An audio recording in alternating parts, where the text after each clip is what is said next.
Prison officer stabbed and killed at a local nightclub.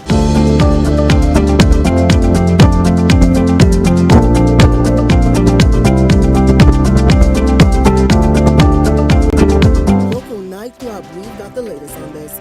This has some prisoners escape custody in Eleuthera. And later reaction tonight on the addition of more constituencies. Eyewitness News starts now. Good evening, everyone. I'm Janae Nawal. Thanks so much for joining us. Topping news tonight, a prison officer slain, his squad mates injured after a night out in the capital turned violent. The incident marking the country's 71st murder this year. Arlington Ritchie Jr. joining me live tonight at the scene where that tragedy unfolded. Linton, what's the latest? Good evening, Janea. That's right. Joining you live outside of a business establishment on Blue Hill Road North, where this morning a prison officer was murdered. Multiple others injured in that incident. Now, at this hour, if you look behind me, the business does appear to be open, and I can do that right before we went up on this live feed. We saw some patients trickling in, going up the stairs, preparing and hoping to experience the calm Bahamian nightlife. Now, of course, this morning it was a completely different environment for the patrons who occupied this business establishment. They caught the entire horrific, bloody ordeal on camera. Take a look.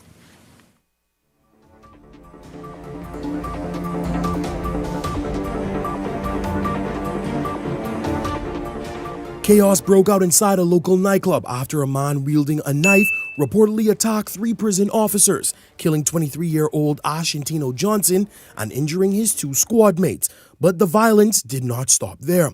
The man believed to be behind the stabbing, described by police in a press release as the suspect, seconds later, was involved in a heated confrontation with an off-duty police officer, reportedly of sergeant rank. Video captured from the scene shows the officer pointing his service weapon at the alleged suspect while attempting to push him back. Moments later, the man appears to push the gun away, and when the officer raises it again, the weapon fires, allegedly grazing the suspect in the head.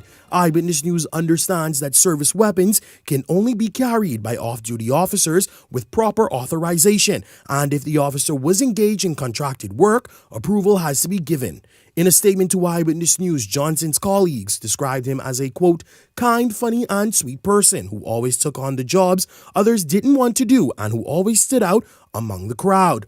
Hours after the ordeal, Minister of National Security Wayne Munro was questioned about the incident, specifically the officer's possession of a service weapon and any possible disciplinary action. I don't get into operational policing.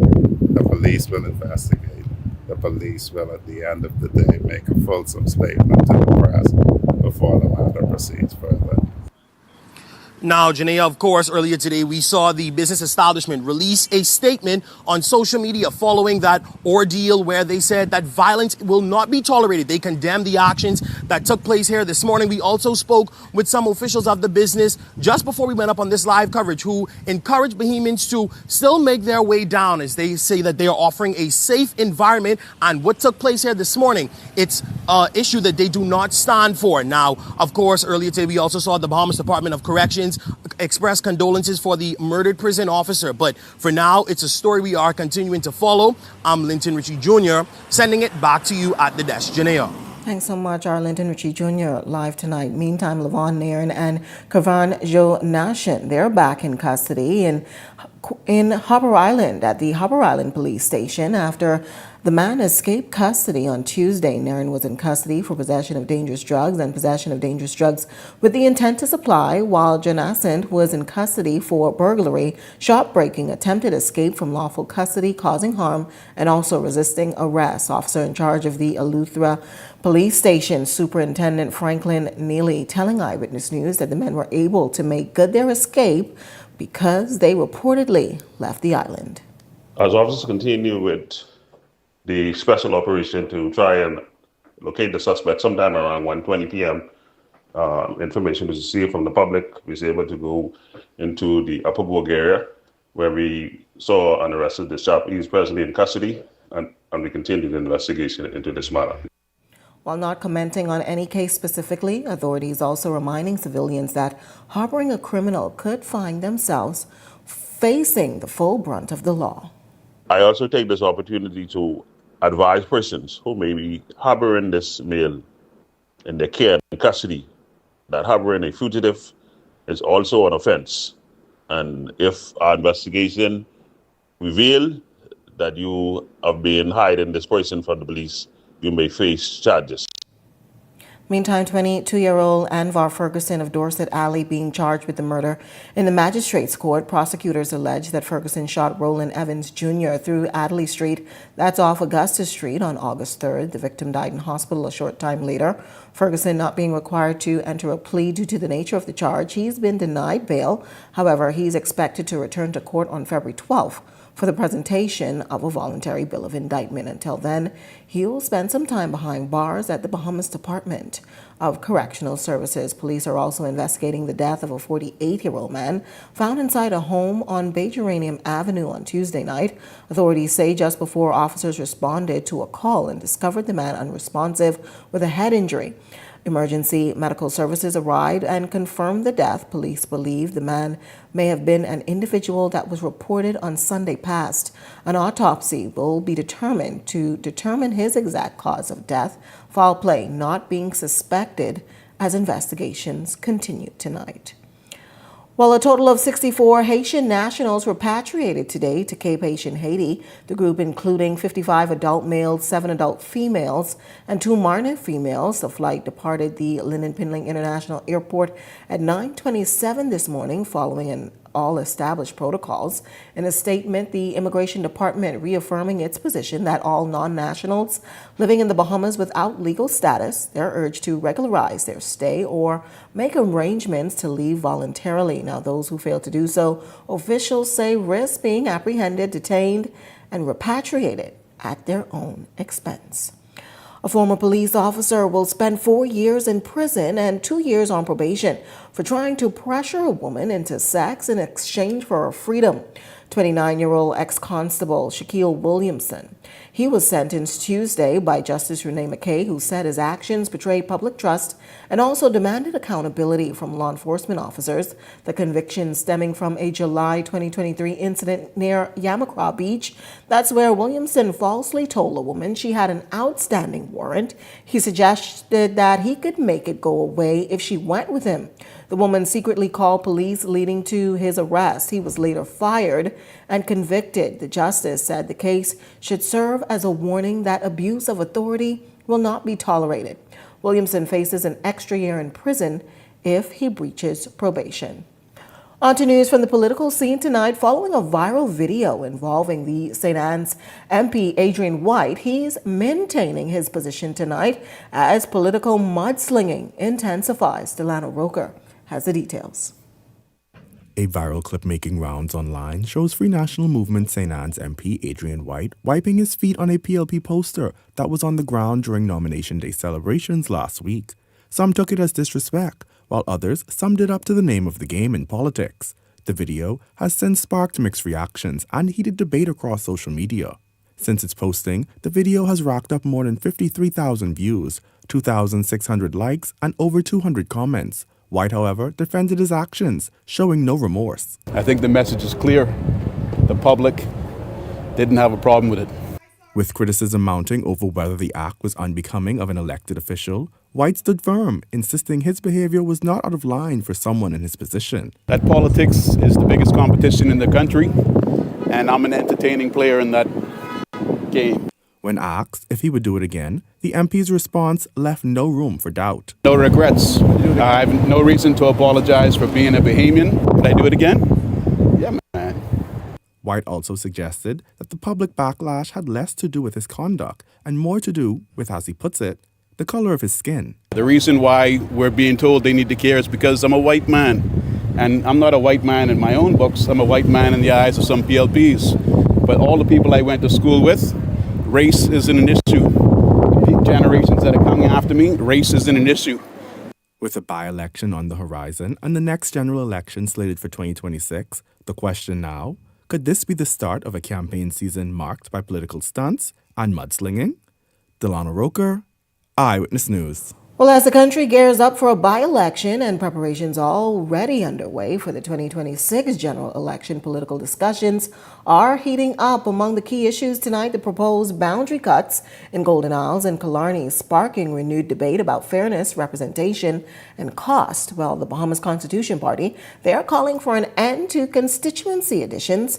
Its deputy servant leader, Dwayne Hewley, says that creating more seats would place an added financial burden on Bahamians at a time when he argues there are still pressing questions about transparency and accountability among elected officials. We are expanding the cost to the Bahamian people. We are estimating that during a 5-year term, one member of parliament would cost the Bahamian people $10 million. If we add 3 seats, that's $30 million that is added. And what is the Bahamian people getting back in return for it? So we don't want to expand the government without getting results. This is the problem with big government. And on a final note, in 2017, we established a Freedom of Information Act. We established an Integrity Act for the Bahamas. We need the Bahamian people to know that neither of these two acts are functional. We have a Commissioner of Information, but we are not getting information.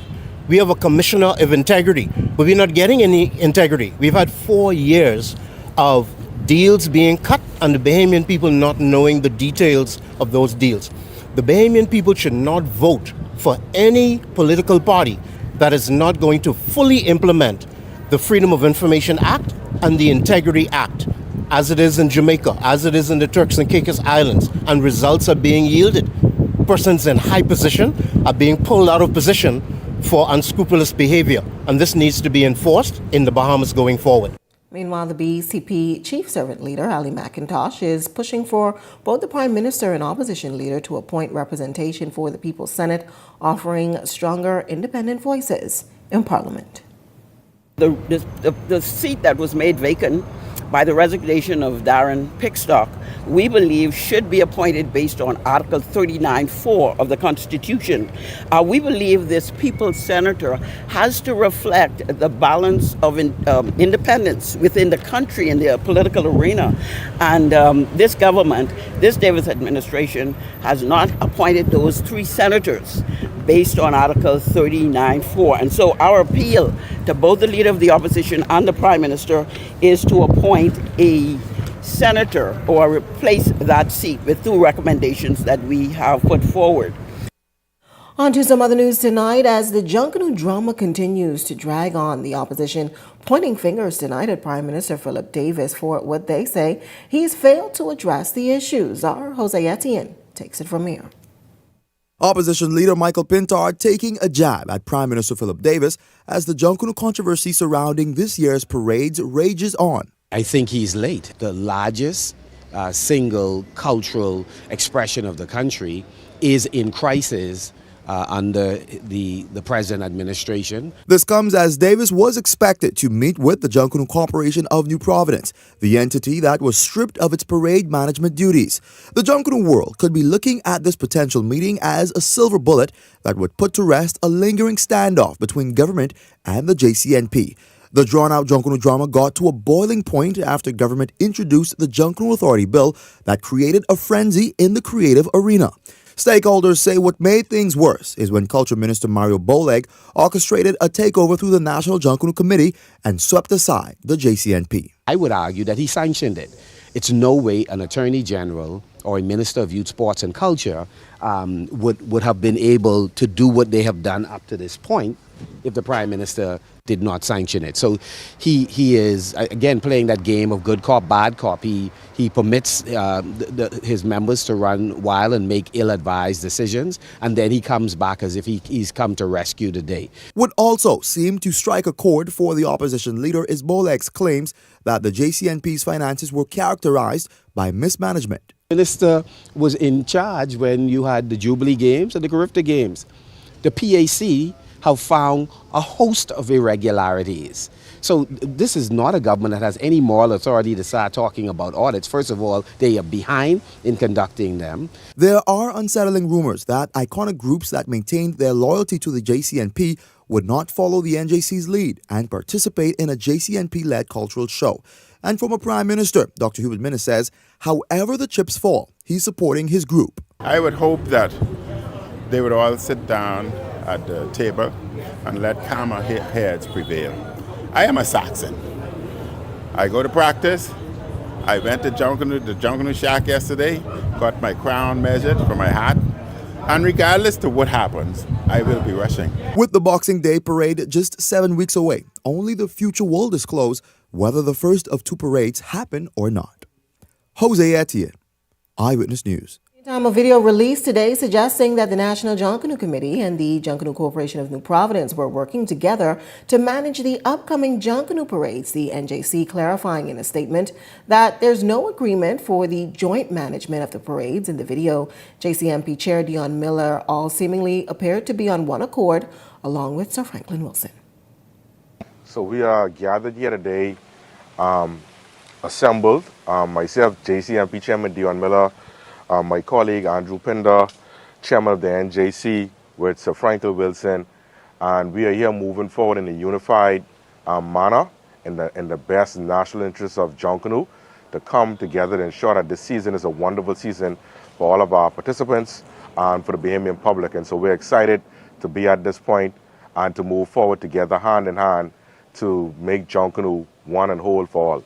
In the national interest of our culture, we are here today gathered with Dion Miller and others on the parade management team, festival committee, leader of the Saxons, Sir Franklin, here to say that we want to move forward in national unity to make this year's parade the best ever.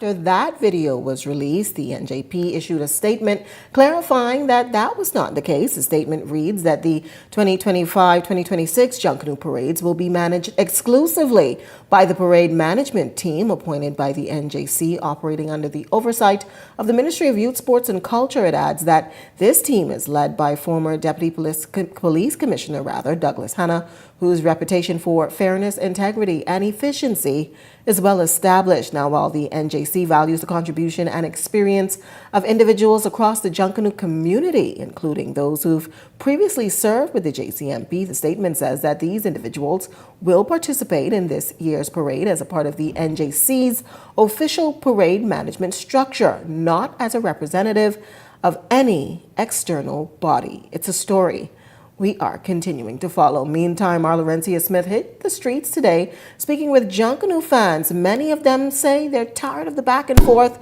They shared whether they'll still show up for the big dance. Here's that report. As the Junkanoo turmoil unfolds, the big question is, when the music starts, will fans still show up? Most definitely. Most definitely. Why are you still attending? I love Junkanoo. It's a part of our culture. It's the only thing that really expresses who we are as a people. I love the music, the dances, the costumes. I will only be attending the 2025-2026 New Year's and Boxing Day parade if the Shell Saxon Superstars is attending it. That's the sentiments from some fans whether they'll be in the bleachers this upcoming Christmas Junkanoo season. It's been months since groups last performed on Bay Street during the Independence Day celebrations. Since that rush, there has been a lot of reservations about whether Junkanoo will happen this Boxing Day and New Year's Day.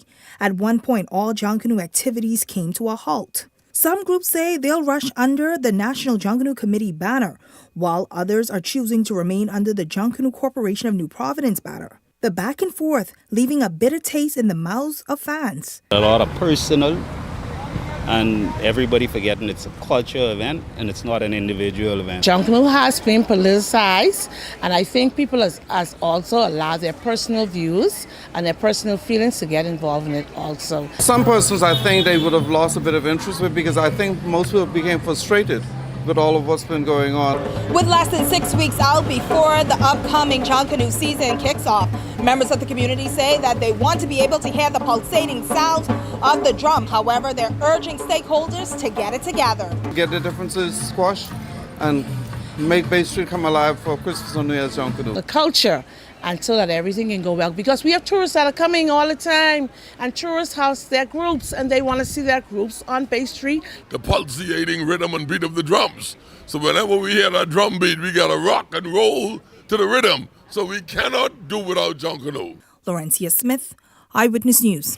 A major shakeup for the country's taxi and livery system. The Ministry of Energy and Transport has uncovered almost 800 inactive taxi driver plates, according to the ministry's notice. The plates identified as inactive that have not been brought up to date are set to be recalled effective November 30th of this year.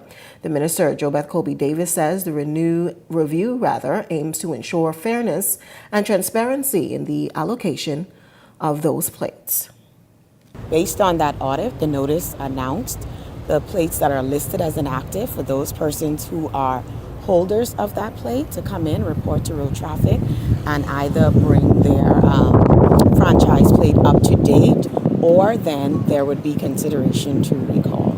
So there's an audit ongoing, and that's a part of the audit to notify persons that based on our audit, we noticed the plates are inactive. I announced this in my budget. Those plates being inactive is government revenue.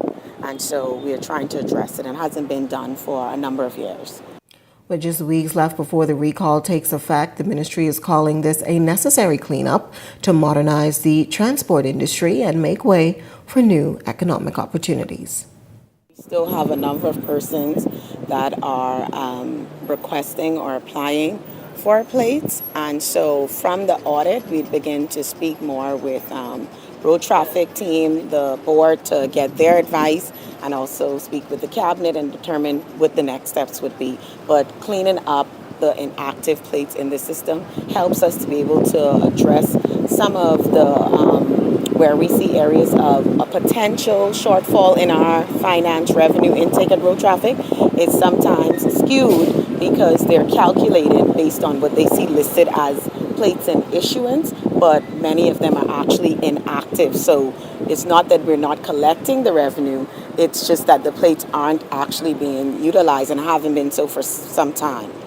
If you've got a news tip or if you've seen news in the making, call the Ion News hotline at 397-6397. We also invite you to send your letters to the editor for publication on all of our social media platforms, Eyewitness News Bahamas @gmail.com. And if you're watching on our Facebook or YouTube page, share your thoughts about today's stories in the comments section. We want to hear from you. We're just getting started in Eyewitness News tonight, but when we come back, the Deputy Prime Minister says solutions are underway for businesses left out of Celebration Key. We've got that story coming up. And later, an Island MP blasting law enforcement who he says rendered no help to his constituents.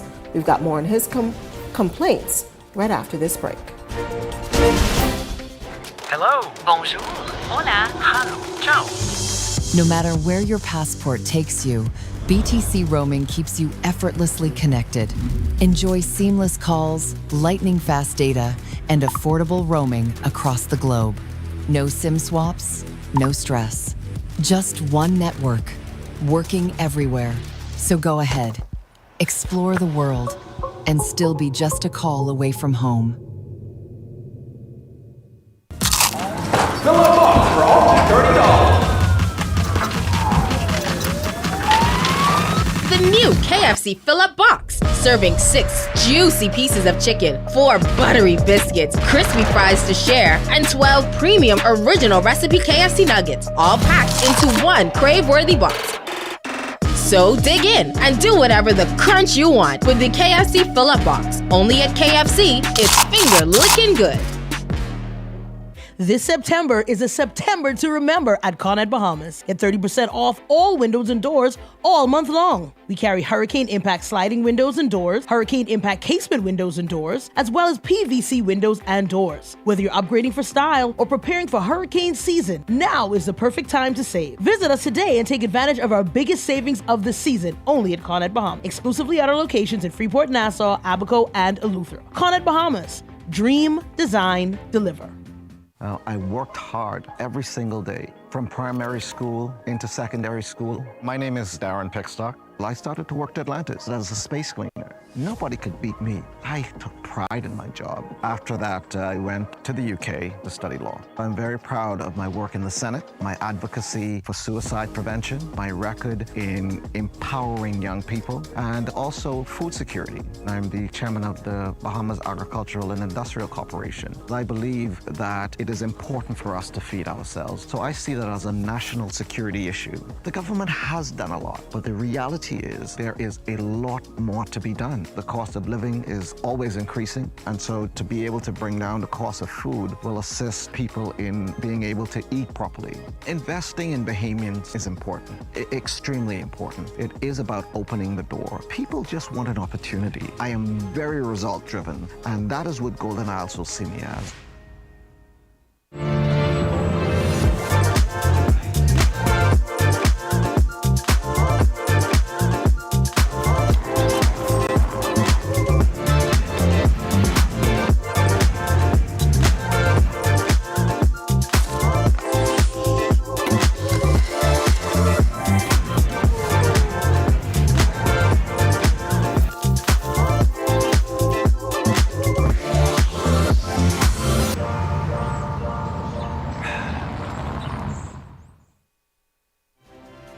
This segment of Eyewitness News is brought to you by EV Motors Fleet Sales Division. For 2026 commercial vehicles, call 821-2403 today. Back here's a look at your Eyewitness News gas tracker, $5.48 at both Rubis and Esso tonight. You're getting $5.55 over at Shell.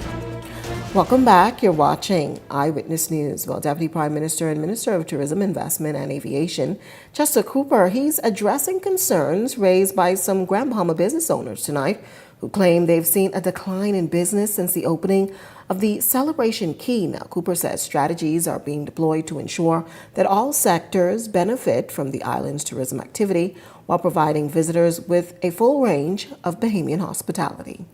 The issue really is something that we are monitoring very closely. Carnival is cooperating, seeing what strategies we can deploy to get more people on tours outside of Celebration Key. The Ministry of Tourism have set up a information desk and ambassadors inside of Celebration Key. We're looking to see how we can build tours with Carnival that focuses on use of taxis, pre-booking taxis on the ship. The Ministry of Tourism is actively engaged in providing content and advertising material to ensure that guests coming to Celebration Key know that they are on Grand Bahama Island and not on a private island. And we believe that these strategies will have an impact moving forward. Cooper notes that strategic measures are being rolled out to connect guests directly with Bahamian-owned businesses, ensuring that the economic benefits of tourism are spread out more evenly.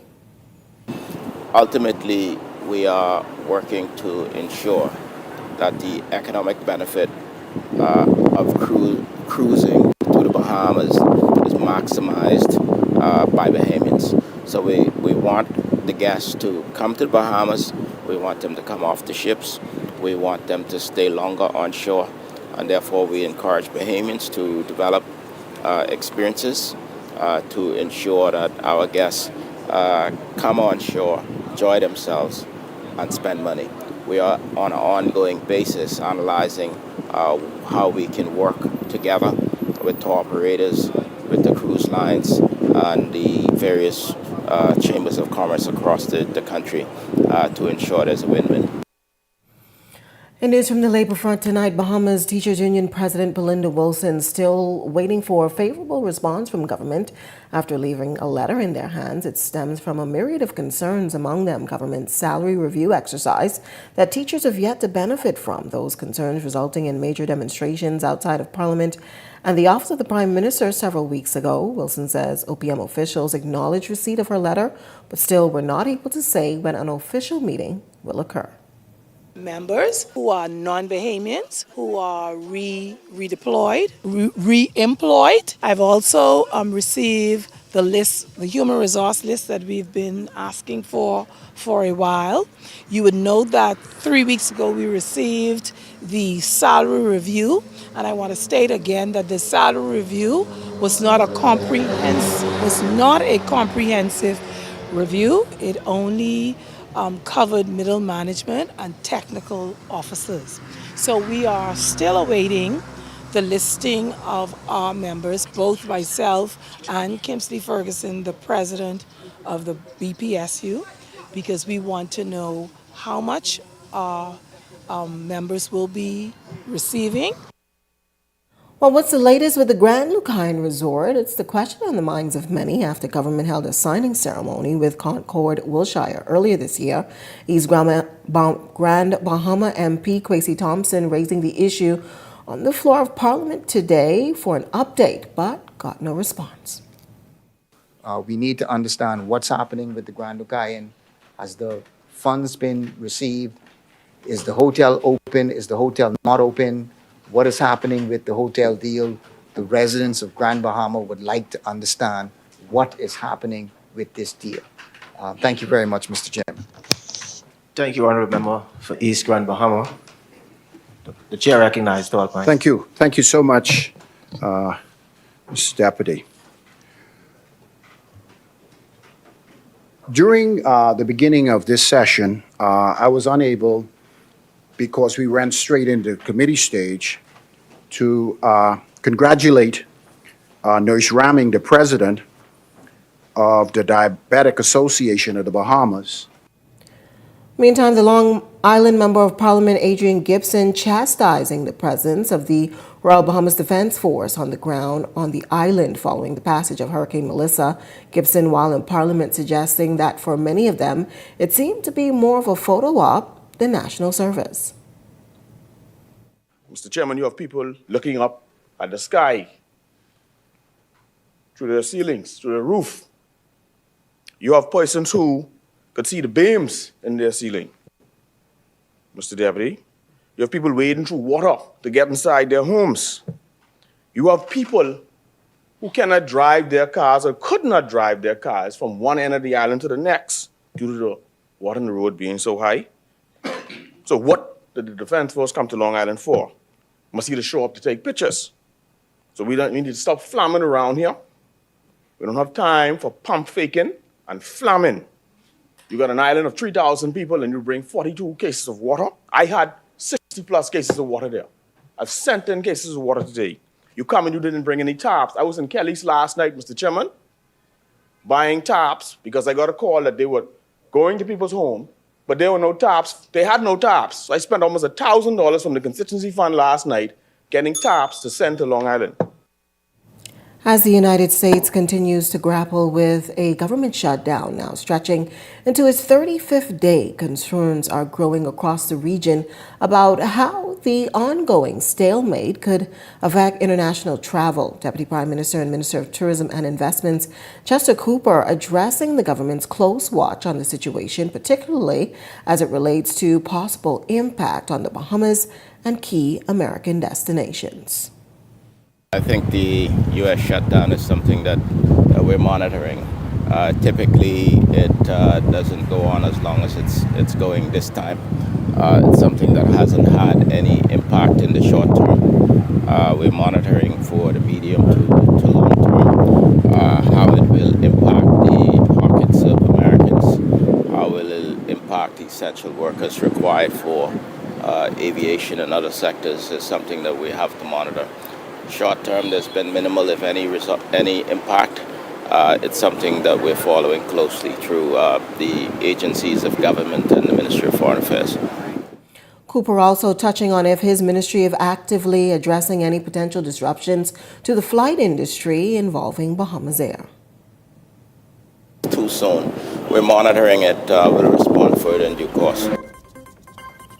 Still to come in Eyewitness News tonight, leaders and family members paying their respects to Archbishop Drexel Gomez as he lies in repose. We've got that story, but first, a check on tonight's weather forecast.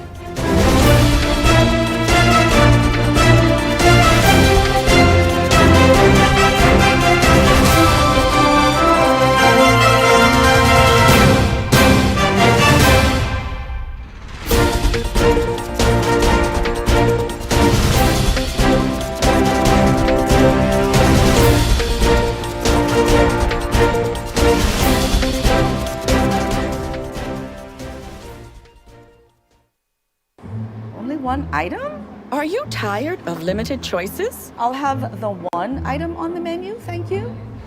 Wow! So many choices. Why settle for less when you deserve more? When it comes to the ways you pay, the more, the better.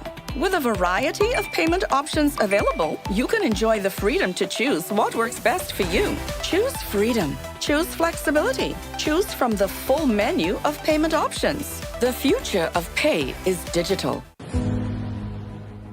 As a resident of Golden Isles for the past 22 years, I've lived there, served as the chairman for the constituency for the past 11 years. I know the needs, I know the infrastructure needs, I know the needs that the people in Golden Isles need. I drive through there every day. Some of the needs is the healthcare system, the environment. We're looking at safety in terms of the police presence being in the constituency on a daily basis. And so I'm excited about it. I'm excited to get Golden Isles up and running and making sure that it's be the best constituency in the Commonwealth of the Bahamas. My name is Brian Berkeley Brown from the great constituency of Golden Isles. I'm asking that you lend me a vote so I could work for you.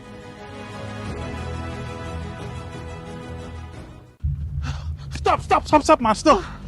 Boy, it's hot today, boy. Boy. You see that? Mm-hmm. That's snowy.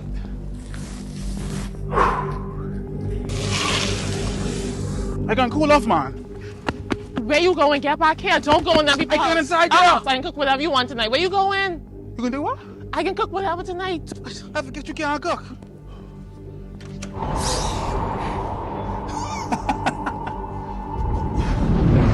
Stop at the heat and enter Skypole.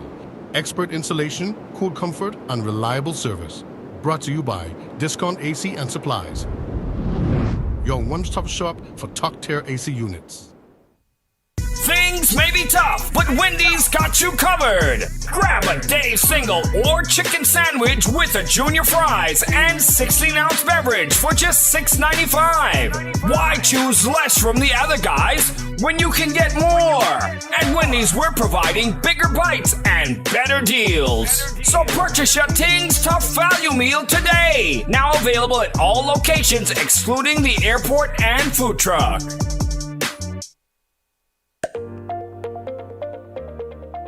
Registering for the advanced poll? Listen up. 2 deadlines are looming. Overseas voters must apply by Thursday, October 30th. Special voters have until Thursday, November 6th. Who qualifies? An overseas voter is a Bahamian eligible to vote from abroad, like students studying overseas and certain government personnel posted outside the Bahamas, along with qualifying spouses and immediate family. A special voter is someone who may be unable to vote in person on election day, including those 65 and older, hospitalized hospitalized or in a care facility, pregnant, or who have recently given birth, traveling or stationed overseas on election day, candidates and their spouses, election workers, and parliamentary registration employees. For the full list of who qualifies and how to apply, click the link in the caption or pause the screen. Don't miss your deadline. Apply for the advanced poll today.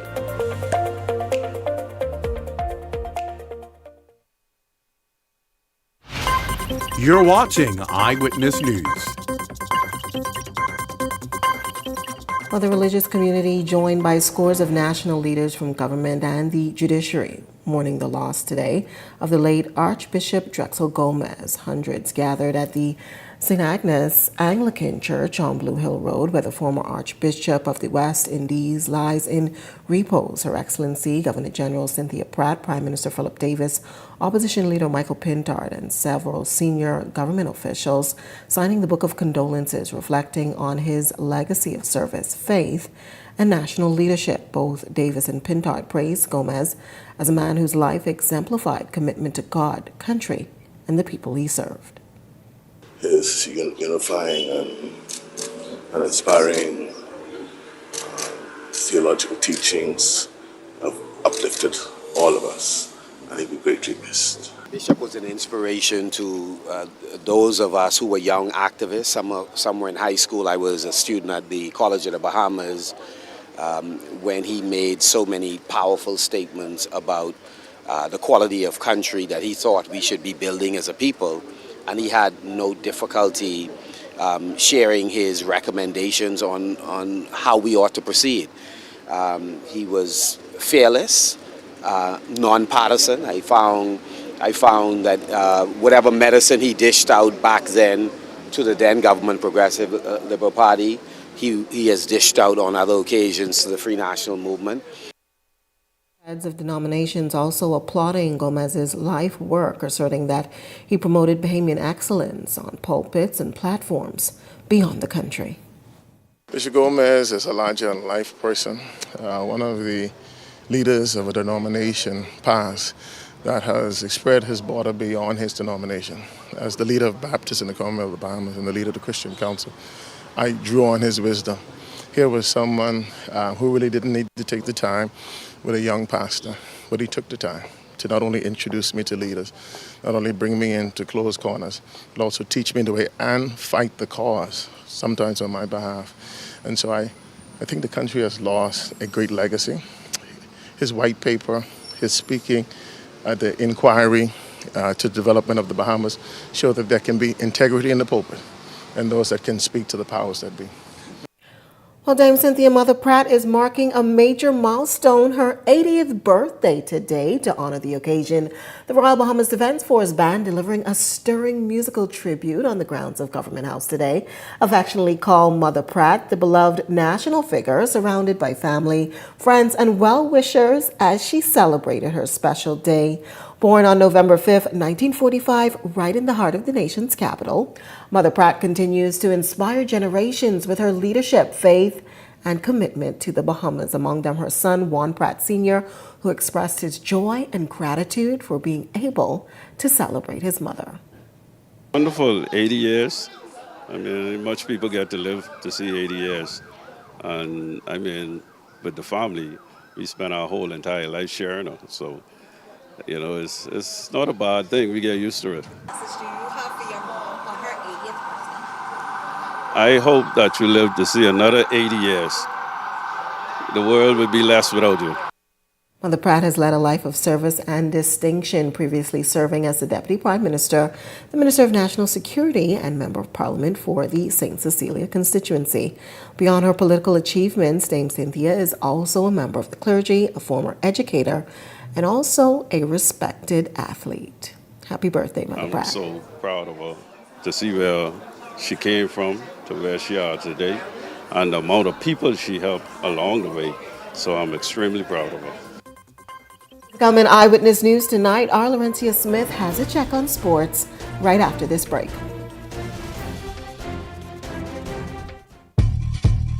Come and visit us at Shop Smart, 'cause everything is here. Yes, We have it all for you. Toys, clothing, office supplies, appliances, custom cut blinds, bedding, drapes, and rugs. Come and visit us on Mackey Street, 2 blocks down from Wolf Road. Call us at 698-1052. Shop smart, shop smart, shop smart. Oh, everything is here.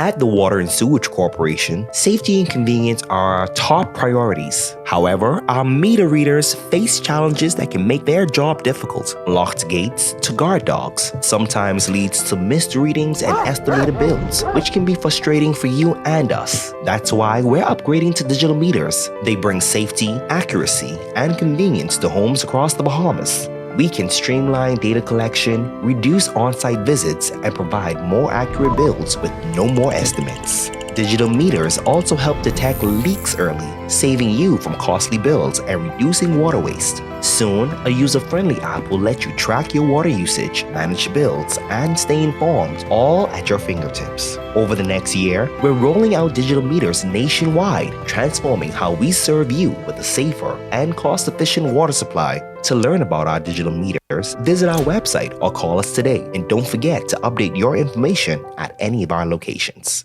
Running out of space? We've got room for that. Welcome to Skyline Storage, your trusted self-storage solution. Skyline Storage offers units from 5x10 to 10x30, climate controlled or standard dry. Perfect for home or business. Located in Westfield Commerce Park, Western New Providence. Your belongings stay safe with gated access and 24/7 surveillance starting at $175 a month. Reserve, pay, and move in online. No phone calls, no paperwork. Visit SkylineStorage.com. Skyline Storage. Storage made simple. Are you ready, Bahamas? Get up, get moving, and join us at IL Fit Fest. Saturday, November 15th at the University of the Bahamas Playing Field. From 7 a.m. to 1 p.m. We're talking a variety of fitness vendors, free health screenings, and $10,000 in giveaways. And for the kids, we have a kids zone.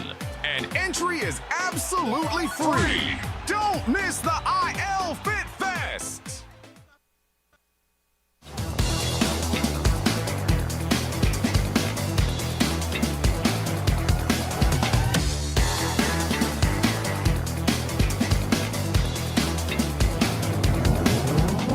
Eyewitness Sports is brought to you by 103.5 The Beat.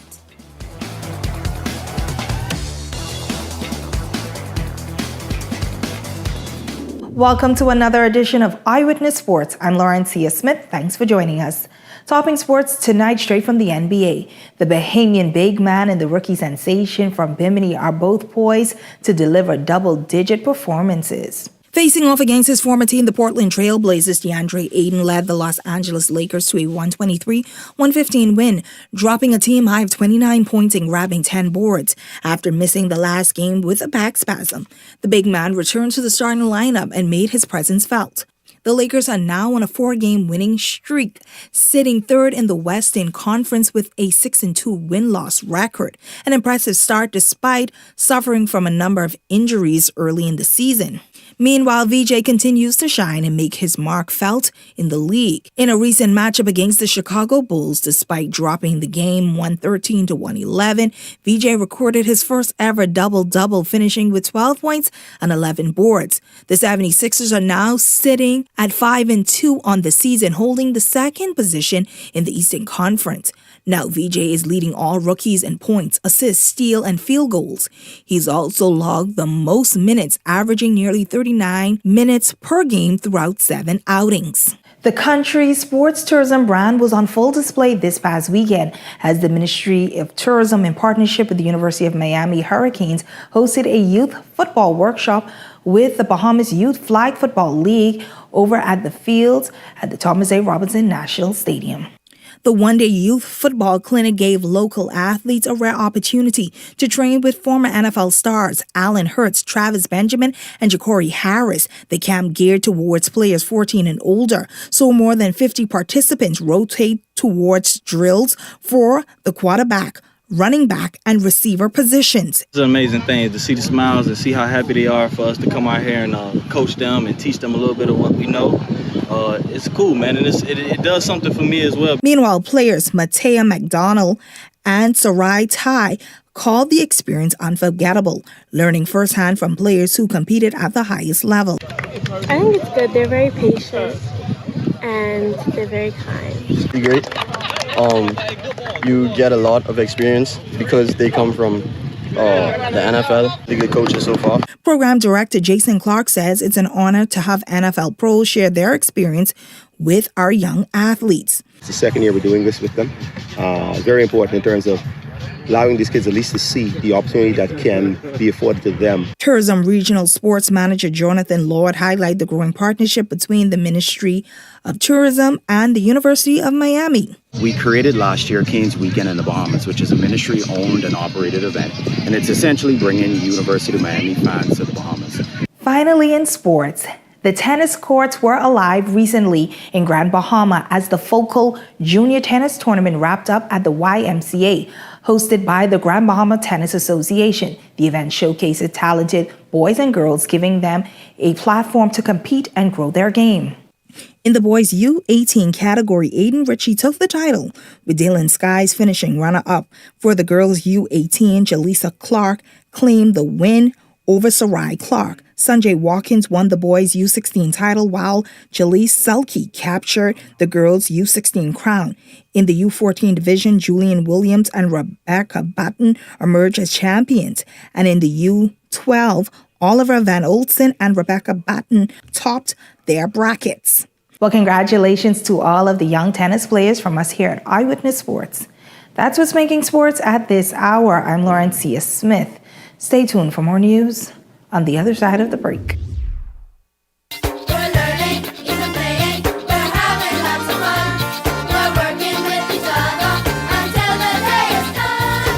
The Bahamas moved a step closer to bridging the digital divide across the nation after the recent launch of DigiLearn Bahamas, an initiative financed through the Ministry of Economic Affairs and the Inter-American Development Bank.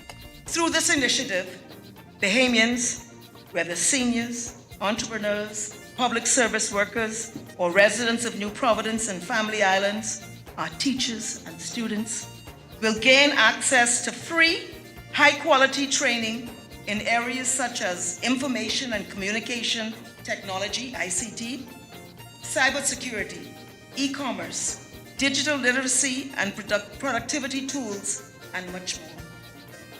These are not just technical skills. They are life skills. They are the keys to unlocking new opportunities, enhancing livelihoods, and navigating the modern world with confidence. The world is currently in its fourth industrial revolution, which is centered around systems integration, big data, cyber resilience, and artificial intelligence.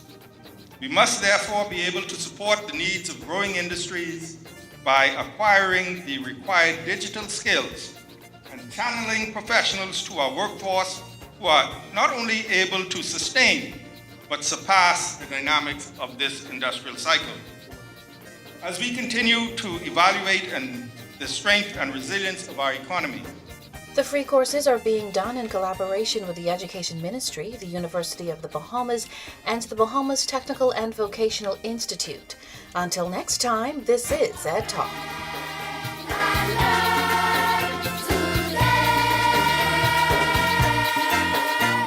Welcome to Paradise Premium Foods, where exceptional taste meets everyday convenience. Right in the heart of Hurricane Hole Plaza, whether you're planning a beachside brunch, an intimate dinner, or simply restocking your favorites, we offer only the finest selection of local and imported goods, handpicked for quality, freshness, and flavor. At Paradise Premium Foods, shopping is effortless, service is personal, and every visit feels like a treat. From gourmet meals to go to organic essentials and indulgent treats, This is your neighborhood market elevated. Live well, eat better. Discover Paradise Premium Foods, now open at Hurricane Hole Plaza, Paradise Island. Paradise Premium Foods. Taste the difference.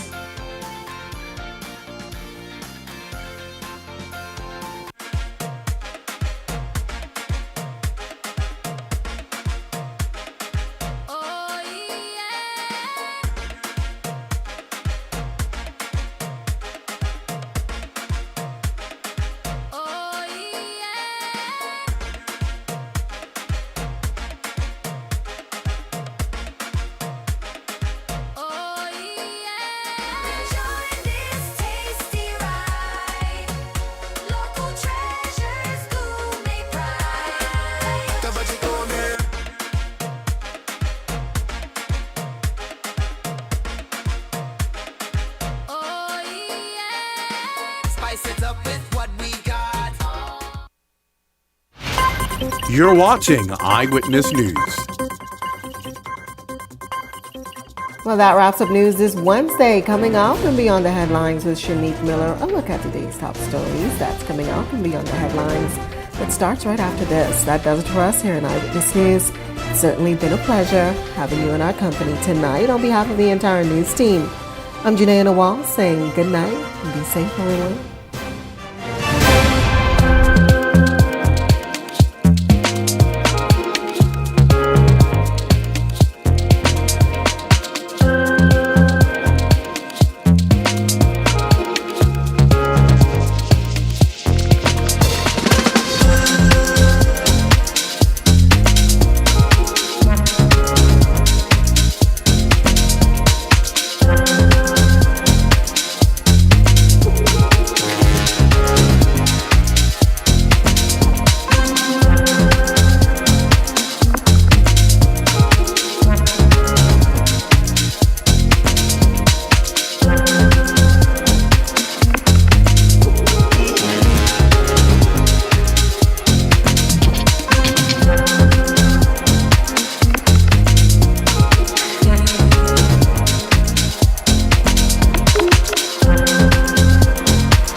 Has expanded their testing menu. We now offer blood work, drug screening, and so much more. Our hours of operation are Monday to Friday, 7 a.m. to 5 p.m., and Saturday, 8 a.m. to 1 p.m., located on 11 Madera Street. We are here for all of your laboratory needs, with fast and reliable lab work done by our friendly and knowledgeable staff. Let us help you take the needed steps to stay in the know about your health. Let's keep working towards a healthier you. Stay eating well.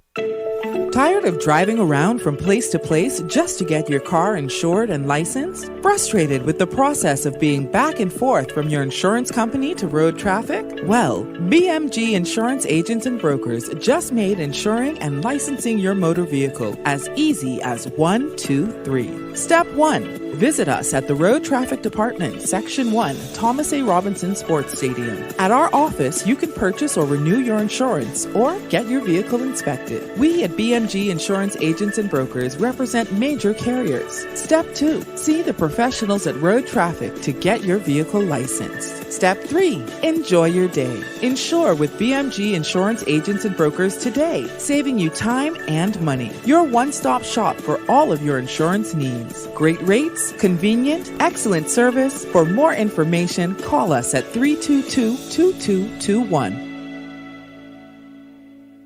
So you want a space. But not just any space. You need something with a little more potential. So how about 1,000 square feet of room to play with? Superb audio and video production capability, digital LED wall, full lighting grid, and about 124 seats to accommodate a full studio audience with so many other features. Make us your home for your next concert, conference, and so much more. Honestly, the possibilities are endless. Here at ILTV Studios, we'd love to bring your next event to life. So what do you say? Do you want our space?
Edenwell has expanded their testing menu. We now offer blood work, drug screening, and so much more. Our hours of operation are Monday to Friday, 7 a.m. to 5 p.m., and Saturday, 8 a.m. to 1 p.m., located on 11 Madera Street. We are here for all of your laboratory needs, with fast and reliable lab work done by our friendly and knowledgeable staff. Let us help you take the needed steps to stay in the know about your health. Let's keep working towards a healthier you. Stay Eden well.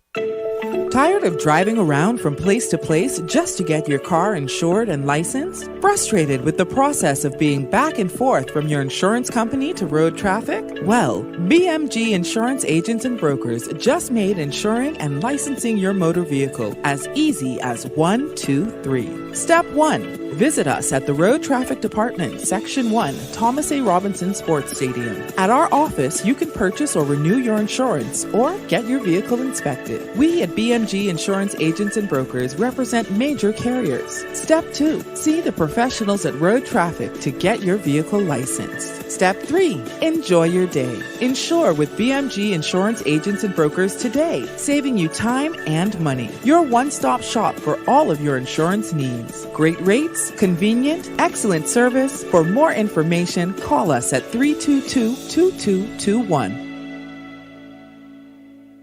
So you want a space, but not just any space. You need something with a little more potential. So how about 1,000 square feet of room to play with? Superb audio and video production capability, digital LED wall, full lighting grid, and about 124 seats to accommodate a full studio audience with so many other features. Make us your home for your next concert, conference, and so much more. Honestly, the possibilities are endless. Here at ILTV Studios, we'd love to bring your next event to life. So what do you say? Do you want our space?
Edenwell has expanded their testing menu. We now offer blood work, drug screening, and so much more. Our hours of operation are Monday to Friday, 7 a.m. to 5 p.m., and Saturday, 8 a.m. to 1 p.m., located on 11 Madera Street. We are here for all of your laboratory needs, with fast and reliable lab work done by our friendly and knowledgeable staff. Let us help you take the needed steps to stay in the know about your health. Let's keep working towards a healthier you. Stay Eden well.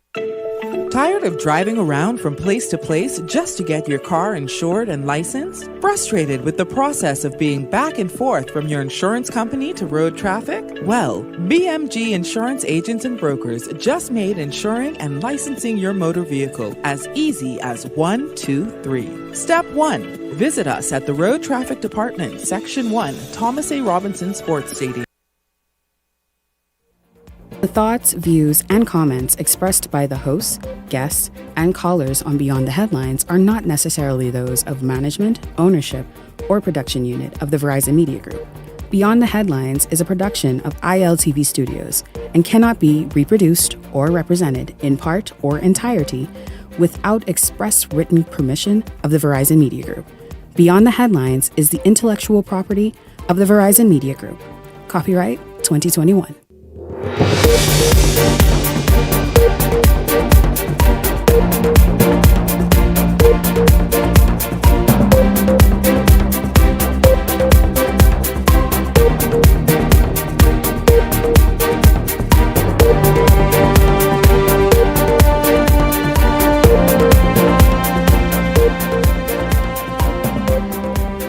up tonight, a major shakeup for the taxi and livery drivers as the Ministry of Transport announces plans to recall 800 plates.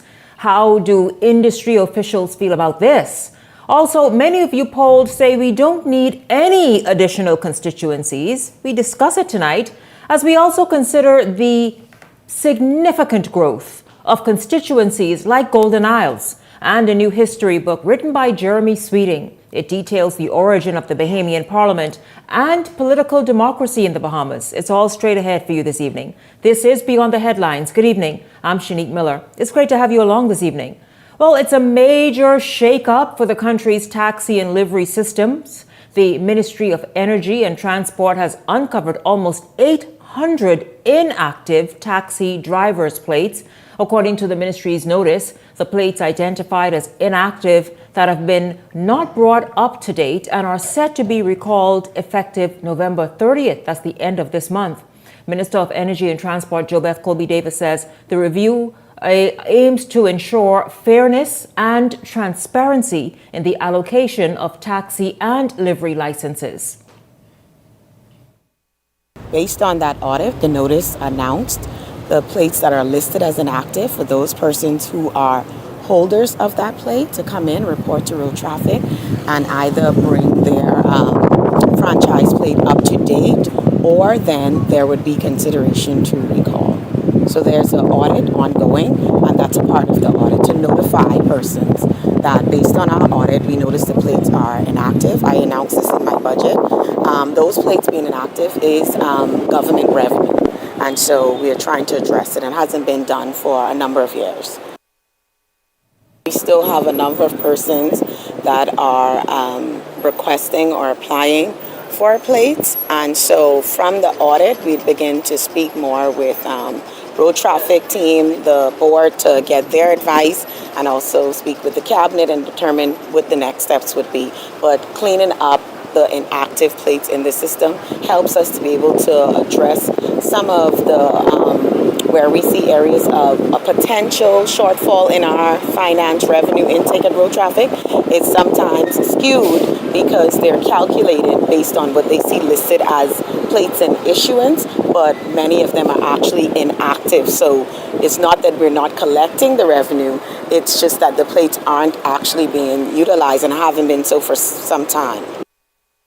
Now, with just weeks left before the recall takes effect, the ministry is calling the necessary cleanup and calling this a necessary cleanup, and also something that will modernize the transportation industry as well as make way for new economic opportunities. And so this evening, we will speak to that with one of the transportation unions here in the nation. We also reached out to the taxi union president in Grand Bahama, who says they are aware of this. They await to speak with the minister to know more, but said basically the same thing you heard us say, that many people are queued up hoping to get into the transportation industry, but having those outstanding plates that aren't being used, that aren't showing up and have been dormant for years, really is hampering and preventing a number of people from being empowered. And so we're going to speak with Tori Austin this evening. Tori is president of the Luxury Drivers Livery Union. It's good to have you here. Good evening to you. How will this,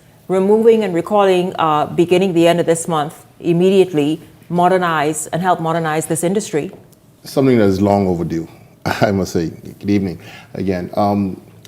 I applaud the ministry for taking the necessary steps to cleaning up this industry. For too long, before time, there were many of our colleagues renting plates and leasing plates from others, and now that they have been given plates, those plates have probably been returned back to their owners, and the owners are really not in this industry anymore. They either passed away and their family owns it, or some other person has been operating with it. So it's about that time that the ministry has come in and clean it up, because there are a lot of young entrepreneurs that want to become drivers and enter our industry, either as taxi driver or livery drivers, and they can't because they're applying for plates and trying to get a business, but unfortunately unable to. Well, how does this work? Do you then transfer to a family member if you no longer want to use it? Is that how it works? That seems to how it's been working.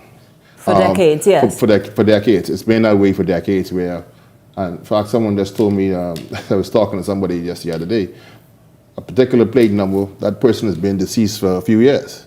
So, and you remember that person getting that plate about 20 plus years ago, 25 years ago or more. But, you know, family members own it, and I know the ministry was somewhere allowing families to keep certain plates, but a lot of them, like she said, are inactive. And so it's great that the audit was done so we can find out what's going on with these plates. To say you have close to 700 plates that have been issued, that are out, and 200, almost close to 200 livery plates are inactive, it's kind of crazy. What's going on with them? Why are they sitting there? Can others use them and actually own the plates rather than we have to get away from this leasing plates? Yeah. That's still a thing, even though, remember, maybe a year or so ago when there was some issuing of new plates, people are still leasing plates? Well, it is tremendous. Since the government came in and issued a lot of plates over the last 4 years, that has somewhat declined. And so that's why you see these plates now being like inactive, because now that these plates have been returned back to the rightful owners. Now they can't really lease them out because everybody's now getting their own plates. And so that's the whole thing now. Now it's not as prevalent as it was years ago. It's been cleaned up, which is kudos to the government for cleaning this up and doing now a transparent audit. So, because we've had meetings with them, but this is one of the topics that we actually talked about with the government. So you all brought this up, and I get this as well from the Grand Bahama Union as well, that they are not surprised. In fact, they've been following it, and there have been meetings. Yes, and you know the minister's been very transparent with that. You know, letting us see where are these plates. As a union president, you're telling me I have 700 plates out there, but I only see 200 or 300 members. I want to know my members. I want to know where the plates are, who's owning them. I want to reach out to them and see how we can, work together as one. Is the transportation industry still a very lucrative, attractive one for people to want to get into? I mean, is it necessary when you recall these 800 to go and then reissue them? Yes, in my opinion, I think it is. There's a need. There's a need for transportation in this country. Like I always say to you, and we've always tried to work ways to improve it. I look at it as a big pie. A little bit of something is better than a whole lot of nothing. You may not make what you used to make years ago when there were only 200 livery cars, but you could take some of them and take care of your families and assist with paying your bills, et cetera, et cetera. And that's what's important. And I think that's the ministry's goal is to give a little something, just give you something, but you could take home to your family rather than a whole lot of nothing. You know what I mean? So it might not be as lucrative as it was 10, 15, 20 years ago, but it's our industry. If you look at the record numbers of people coming into this country, I mean, there is a need. Now, there's a lot of other things that goes into place about how the transportation sector, and we have to find ways to keep improving it. But definitely these places will definitely help some families and helping Bahamians, and that's key. Well, I wanted to go there with you. What other conversations are being done? The minister mentioned modernize. You also said, listen, this will help modernize the industry. What needs to happen in order to bring this industry that's lagging significantly in several areas in terms of whether it's quality of ride, of car, of the fact that in the US you can go to an app and order and it's on time and it's tracked. You can track from the moment you get into that vehicle all the way to when you say thank you and pay.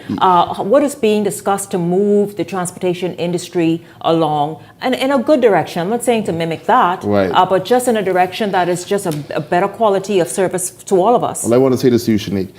I can only speak on livery. I'm not sure what the taxi president and his discussions with the ministry and how they're wanting to improve. But as far as we are concerned, like I would have mentioned to you before in other discussions, we are talking with global partners all over the world. We are traveling to different conferences and discussing how ways that we can improve our sector. In fact, I had a meeting just yesterday this is the world of apps now and booking in advance and et cetera, When you walk out of your airport or when you're at your hotel, you can how ways to work. Gone are the days, we have to advance with time. You know what I mean? You have to travel the world and see how people are doing it.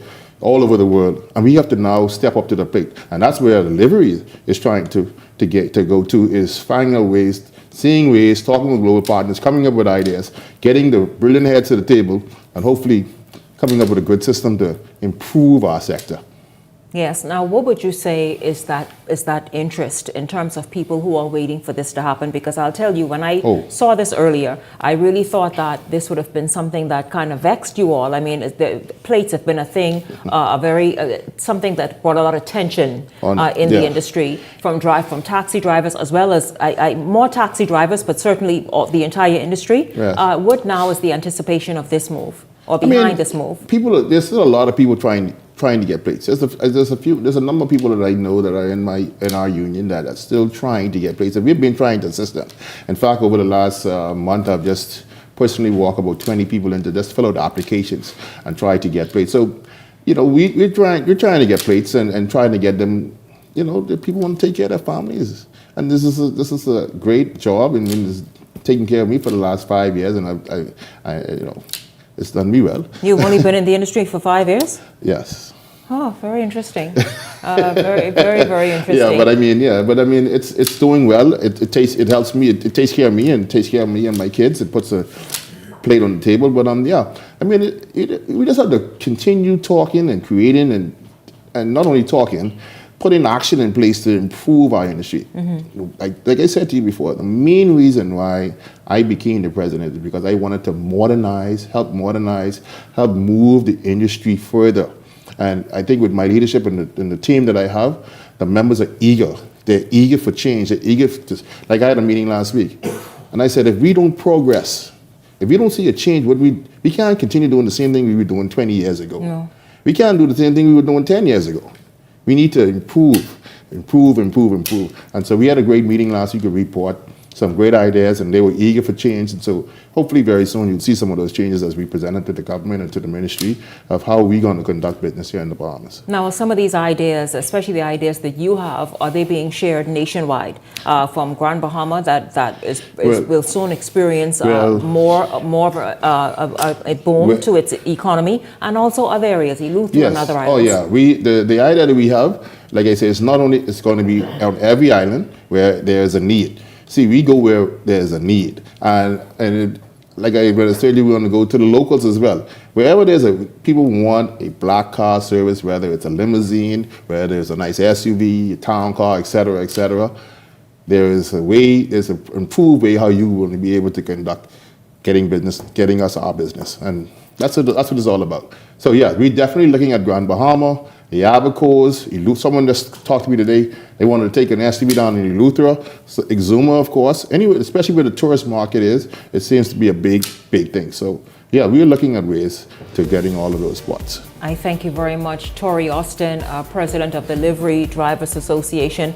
Thank you very much for speaking with me here on Beyond the Headlines. Once again, you heard that they welcome the shakeup. They welcome the 800 plate recall, and this is the livery and taxi unions very, in fact, anticipated, because it helps other people move forward and get involved in this industry. Thank you very much for speaking with us here on Beyond the Headlines. Thank you. Don't go anywhere, because when we come back, your thoughts on not adding any more constituencies, even when you have constituencies with around 10,000 registered voters? We'll talk about that and more after the break.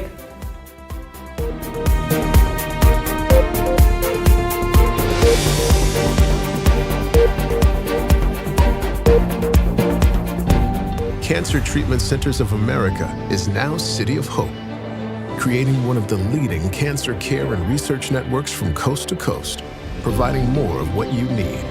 More locations means more care closer to home. More specialists means more expertise. More research means more breakthroughs. More advancements means more treatment options. And more options means more hope.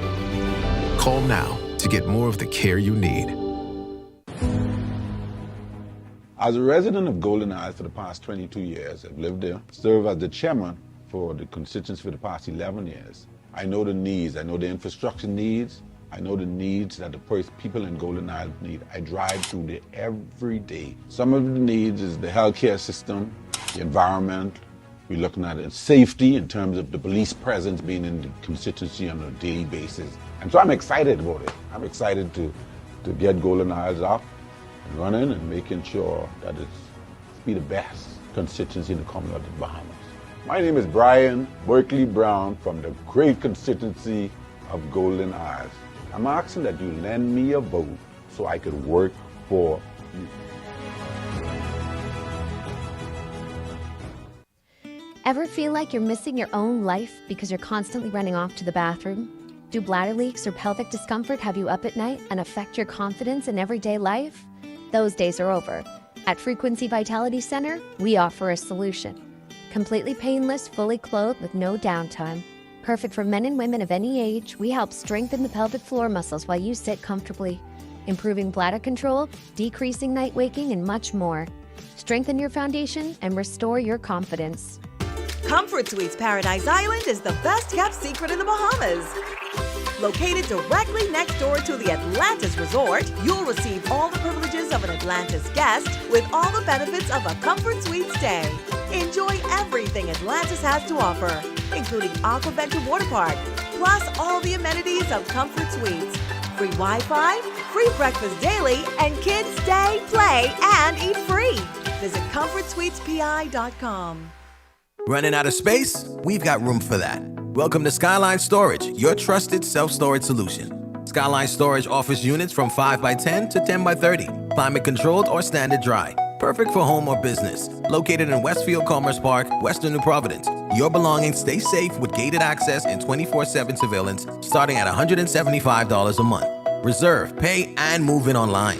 No phone calls, no paperwork. Visit SkylineStorage.com. Skyline Storage. Storage made simple.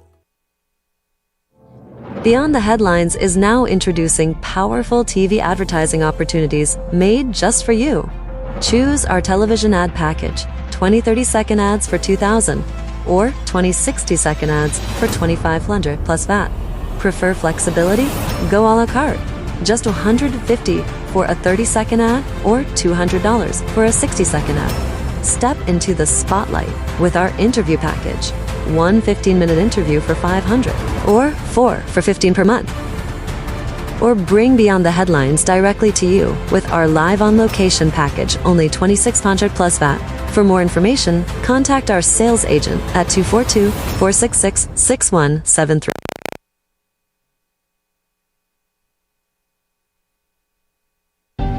Cancer Treatment Centers of America is now City of Hope, creating one of the leading cancer care and research networks from coast to coast, providing more of what you need.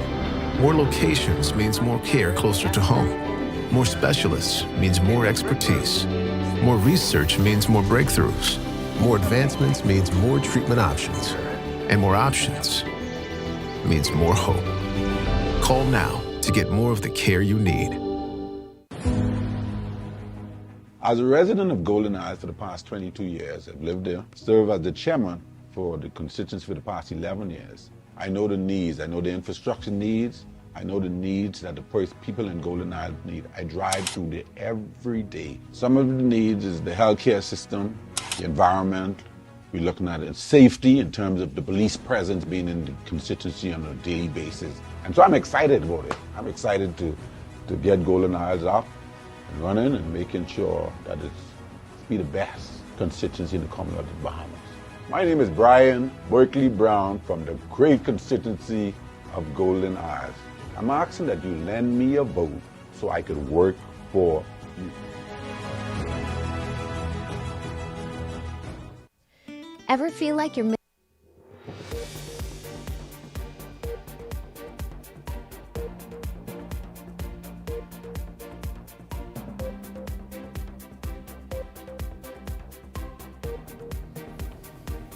Welcome back to Beyond the Headlines. Well, as the Bahamas gears up for a by-election and with preparations already underway for the 2026 general election, political discussions are heating up. Among the key issues, the proposed boundary cuts in Golden Isles and Killarney, sparking renewed debate about fairness and representation, and this one, cost.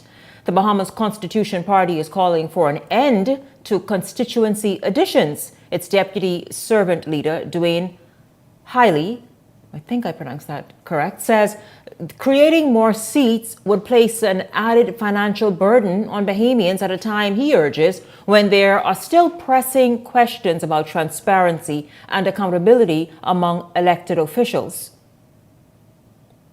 We are expanding the cost to the Bahamian people. We're estimating that during a 5-year term, one member of parliament would cost the Bahamian people $10 million. If we add 3 seats, that's $30 million that is added. And what is the Bahamian people getting back in return for it? So we don't want to expand the government without getting results. This is the problem with big government.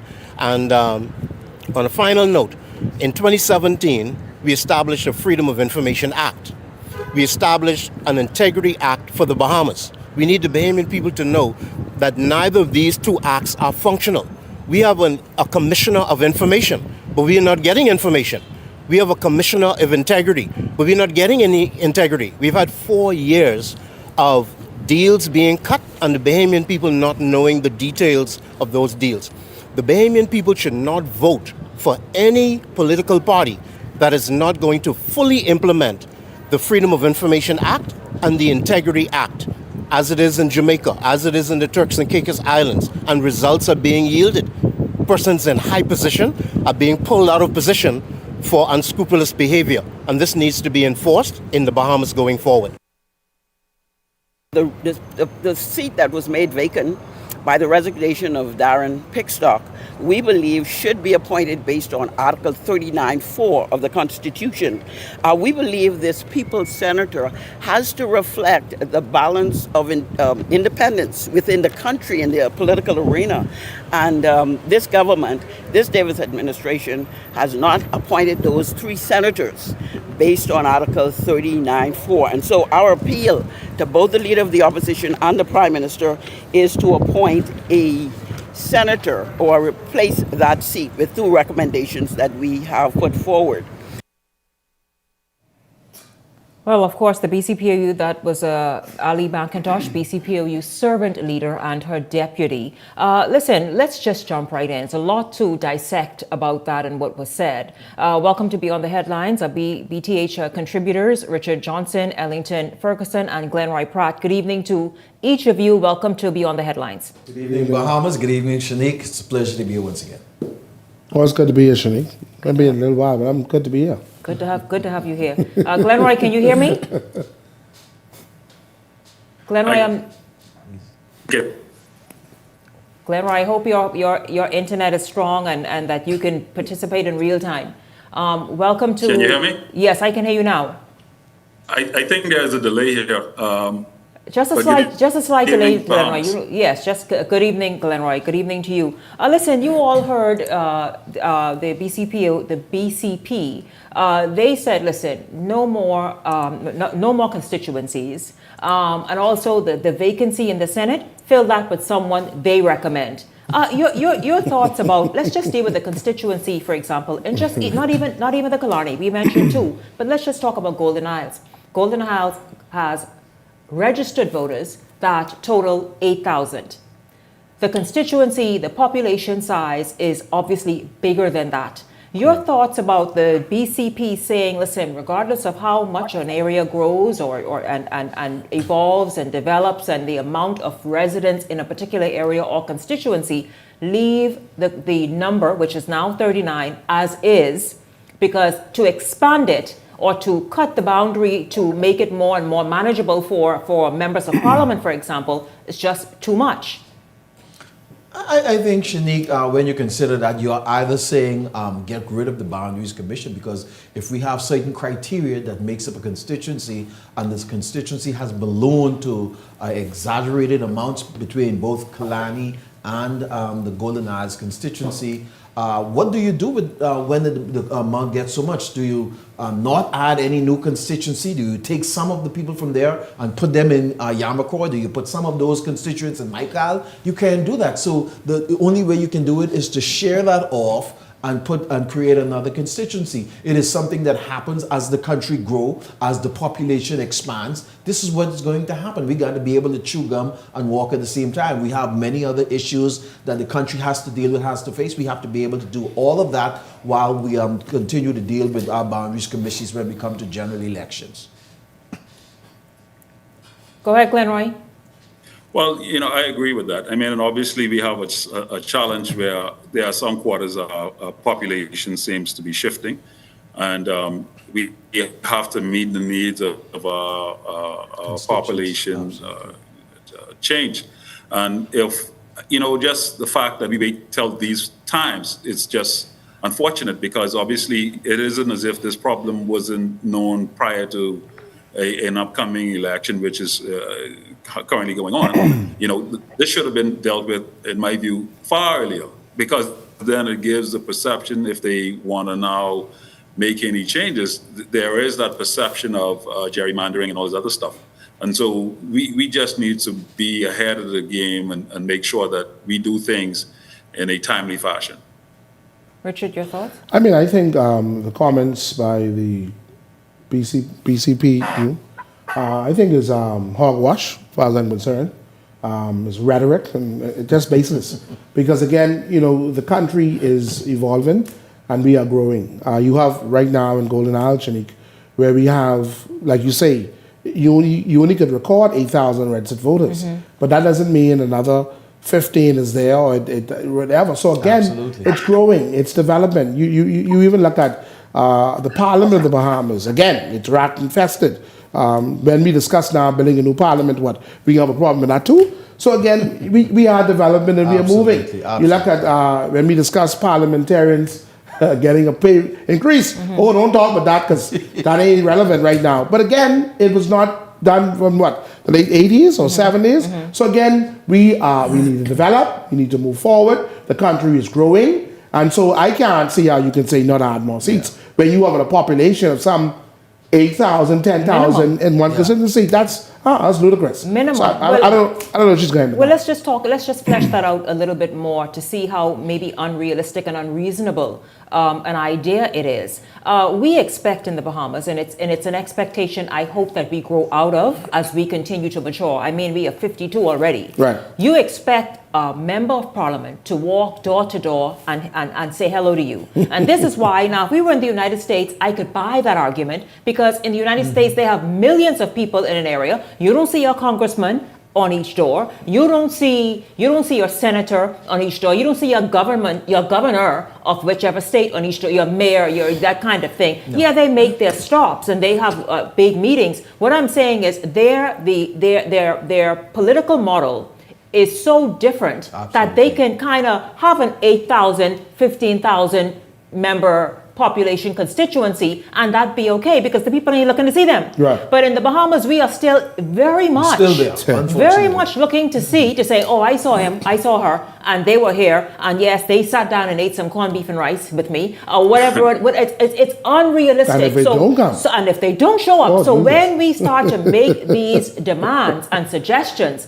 then perhaps what we must also do is move away from. Listen, I just want to know. You keeping the street lights on. Correct. And bright, not these little dim lights that are on. Road paved, parks road clean paved, and maintained. The sidewalks done. Absolutely. Jump in, Glenroy. I see you want to jump in. No. I agree. I mean, obviously we need to.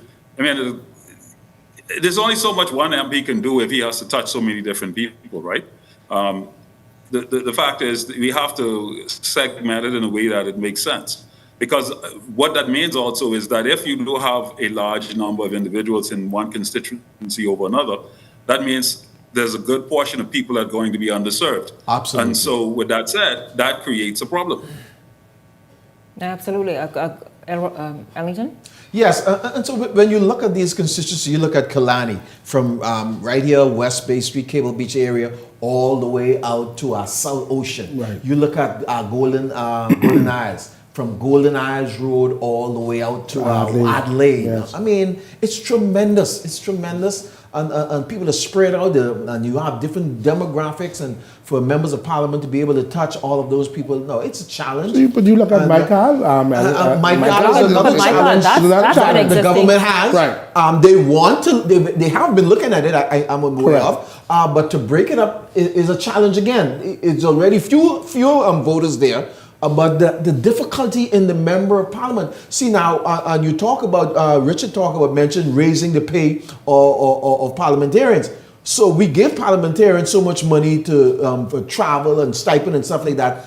Are we going to look at giving the member of parliament for Michael additional monies to be able to serve those constituencies? Michael, you have to take a plane trip to one each time and come back to New Providence. Okay, so these are the kind of challenges we have, and we have to mitigate them. So then a vote between the others, like it's a lot of demand on our. And so we have to grow, we have to develop, and we're going to have to do some things as we grow. That's going to cost us some more money. We're just going to have to manage the monies and the treasury of the Bahamas, the affairs of state.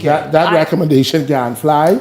I see why some people in the wilderness all this time, because obviously you will stay in the wilderness when you come talking that nonsense. But what about the suggestion of as Ms. McIntosh said, listen, hold up, we have a suggestion for who should sit in the Senate in the vacancy, and they have sent in fact 2 suggestions to the leader of the opposition as well as the Prime Minister. Your thoughts about what she's recommending? You bring me the show to talk sense tonight, because I ain't trying to talk nonsense. Because they can't make no recommendation to put nobody in no seat. I come here to talk serious business now. Not this nonsense. I'm going a different direction from Richard. With us, Ali McIntosh and her party asked, I also have 3 persons that I want to recommend for those seats. I'll leave it right there. Glenroy, you want to chime in before I move forward? No, I mean, listen. Do you have anybody to recommend? Jesus, put Jesus there. Find in this country is that people believe that Bahamians don't have a voice. If you are voting a populist, you have a voice and you have a right to speak and say whatever needs to be said because you are part of the electoral process. Whatever decisions any government makes impacts you. And so you must involve yourself in the political process. Let's move on. Golden Isles residents have said widely they want several things, not necessarily, little money roll up on the T-shirt and all that bunch of stuff. What they want is good representation. They want somebody who is capable. They say they want somebody who can get the job done. The roads, the flooding. They want the sidewalks done, the lighting, the street lights. These are the things that are important to them widely, is what they said. Your thoughts on what they said, and when we look at the candidates and how they're showing up, we have 4 candidates there vying for the vote, the popular vote, the 50 point plus 1% of it. Or certainly the majority of votes come the 24th. Your thoughts about what the residents want, and then looking at these candidates as they are showing up, who is showing up? Well, Shanique, you have Golden Isles again is a diverse community. And you have, there are some pockets of community where people are interested in jobs, but for the most part, there's a big chunk of that community. They just want to make sure that their communities are well taken care of. The parks are well maintained, well kept. The street lights are always on and well lit areas. The roads are properly paved, and there have been a lot of new areas as that constituency continue to develop. And these are the things that concerns people, and we hear it. The people that are talking, the constituents, when they did the survey there, one of the dailies, they're saying they want somebody that can get these things done. Right now, this race is heating up in Golden Isles, and it's between these members of these potential candidates that can make things happen. We've seen Brian on his commercial. We've seen Mr. Pickstock on the ground, and he's getting this done. And I'm not sure how he's getting it, where he's getting it from, but making things happen. And this is what the Golden Isles people is wanting. Somebody, and I said this about there are other candidates. You didn't mention the other ones. A member of parliament that can make things happen. The other one is the other 2, the COI and the independent. Those are not persons, based on what we hear Golden Isles people are asking for. They are not persons that can break or cause these things to happen. Okay, those persons will have to go to parliament, get their paycheck, and probably rile the government. Hopefully the government give them a listening ear. Golden Isles people need somebody hands-on, hard-working person that knows how to make these things happen. Glenn, what are your thoughts about what Ellington is saying, that they need somebody who can make things happen and make them happen now? Well, I'd say I'm one of them, but I'd say this as well. It is ironic that things are happening now after people have been crying for years to make it happen. The fact is that this is now a time when the chocolates and the roses are coming out after months of neglect. You know, when you're in a relationship and all of a sudden you decide you're getting out of this, you're tired of this foolishness and you're moving on. That's when, the woman or the man step up their game because now they're afraid that they will leave you. The Bahamian people have been neglected in Golden Isles. The roads have been terrible for years, and there have been multiple complaints. The ironic factor is that in the last electoral cycle, the government walked with the candidate. The candidate assured the people, made some promises, and apologized for the lackluster performance, and yet it persisted. Now, I have a question. Was it a lackluster performance, or was it the government who is now seemingly supporting Pickstock, holding the former member of parliament back, whereas he could not do anything, and now we're seeing it being done? It's unfortunate the Bahamian people have to suffer for this period of time until we have an electoral process in order to get stuff done. This reminds me when the Queen and or the Prince and his fiance or his wife came here, all the roads were being paved. Is that the only time we're going to take care of the Bahamian people, when it seems as if we're in the spotlight? It's a shame that we cannot take care of the basic necessities of our people, and then we're bragging about it as if we're doing the Bahamian people a favor. You're not doing me any favor when I ask you for good roads. You are demanded to provide me good roads because I'm paying taxes to ensure that the roads are good. When my son dropped in the car and blew 2 tires the other night, where was the government? When my daughter blew a tire just the other day, where was the government? On the same road in Golden Isles. And it's a shame, and I had that same problem a few years back, and it's a shame that this problem has persisted for so long. Go ahead, Richard. So, Shanique, Glenn is also a resident of Golden Isles. Yes, he said so. Just like me. So, Glenn is lobbying. Just like who? Just like me. I'm a registered voter in Golden Isles. Oh, okay. I'm in polling division number 7. I think Glenn is in 7 as well. Right, Glenn? I think so, yeah. Yeah, so So, see, he can't tell you where he live, but my point is, right, Golden Isles, work were being done in Golden Isles, if I stand to be corrected, as roads were being paved. I remember very well, I cussed out the former member of parliament, late Von Miller, reference to some things that he was not doing in that constituency, and then I see later those things were being done. Again, Pickstock is in Golden Isles. I believe he is doing some things in Golden Isles. If he did admit that those things are not to be addressed, or they were not being addressed, he's addressing it. It has to be done. Because guess what? If you vote for the other man, he can't help you. You got to vote for the man in government to do something for you. Because the man in opposition can't help you. We will pick up this discussion because Golden Isles, listen, that race is before us, and it's obviously going to be very interesting. We're going to see what else the residents want. When you all leave the former member, let's just talk about the way forward. Okay, let's look at that. What I'm saying is this: building on the progress. We have so much more to talk about and hear from the residents of Golden Isles on what they want done and what's necessary and who is best qualified to make that happen. Glenroy, we agree, yes? I said we agree, yes? Yes. Listen, before we go to the break, the Westminster system, this is one of our viewers, and I love being able to get some interaction. The Westminster system, going back to exactly what we talk about in terms of representation and constituencies and boundaries and all that. Listen, where we got it from. The Westminster model of government we inherited from the British has the primary function of an MP as a legislator. They go to the House of Assembly to make laws for the good governance of the country. They must understand how to review and contribute to the debate on the proposed legislation and how that contributes to nation building. So again, you know what I mean? So and it's quite right. That's the model of governance that we have, and we intend on getting rid of that very anytime soon. And so while we talk about boundary cuts and boundary commission and expanding constituencies, we must also be mindful of how we represent under the confines of the Westminster system. Beyond the Headlines is back right after this. Don't go anywhere. When we come back, we're going to shift gears and talk a bit of how this all got started. Talk about Westminster system, how this all got started.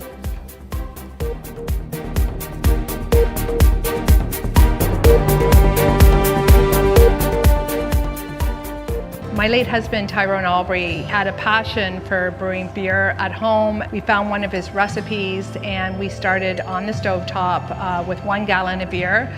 It was a hobby that turned into a passion project that turned completely out of control. We had to make a decision whether or not we were going to continue home brewing or open a brewery. So craft beer is basically brewing a very small batch of beer. Every individual batch of beer is going to be slightly different. We're always trying to figure out what the next best beer is going to be. Just the sheer amount of love and effort that goes into every brew. It's a science, really, to selecting the right grains and the hops, and then expanding on some of the normals. Really, in the last couple of years, we've had a lot more of the locals that have found our location. They realize that there is a fuller flavor beer out there, and we take pride in that. When we first started the concept of the brewery and we were looking for funding, it was the SBDC that we leaned on to help me push through at times when I wanted to give up, to tell me when I was making mistakes, and for that, I am grateful. So I would encourage all entrepreneurs, if you're looking for funding, mentorship, and encouragement to launch your new business idea, I would encourage you to contact the SBDC. Are you ready to take the next step in growing your business? Check your eligibility for our guaranteed loan program at sbdcbahamas.com/GLP or call 461-7232 to learn more about how the SBDC can support your business. Are you ready, Bahamas? Get up, get moving, and join us at IL Fit Fest. Saturday, November 15th at the University of the Bahamas playing field. From 7 a.m. to 1 p.m. We're talking a variety of fitness vendors, free health screenings, and $10,000 in giveaways. And for the kids, we have a kids zone. And entry is absolutely free. Don't miss the IL Fit Fest.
The race to 2026 is heating up, and the nation's voice is louder than ever.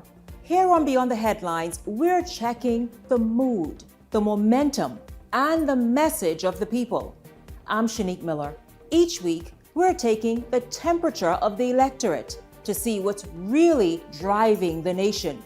Who's connecting? Who's cooling off? What issues are heating up ahead of 2026? This is Temperature Check 2026, where journalism meets the nation's heartbeat.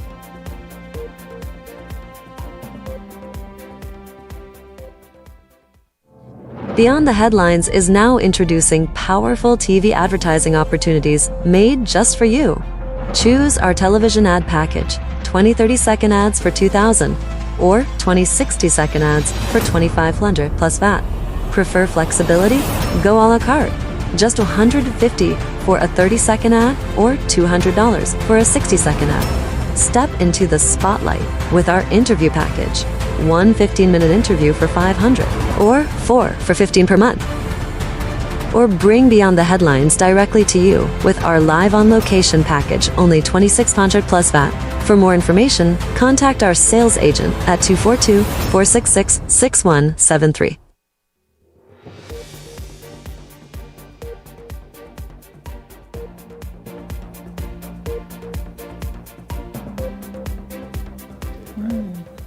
Welcome back to Beyond the Headlines. It's good to have you joined in. I'll tell you this, you all pull up a chair, have your high schooler, even your middle school student, pull up a chair as well, because this book, we're about to discuss it. It is really awesome. You know the comment I read going into the break about the Westminster system? Well, this here is so amazing. It has detailed how it all started, how we got into that system, how it's still the foundation of our governance right now, as we know in the Bahamas. And it's a wonderful book. Listen, this book this here need to be in schools, history, right? It's written by Jeremy T. Sweeting. Jeremy Sweeting is from the Abacos in South Abaco. In fact, he has also been a member of he's a chief counselor for several years in Abaco and also a candidate in the upcoming general election. But in this instance, we're talking to Jeremy Sweeting, the author. Now, Jeremy, good evening to you. Welcome to Beyond the Headlines. It's good to have you here. I know you had a book signing earlier, yes?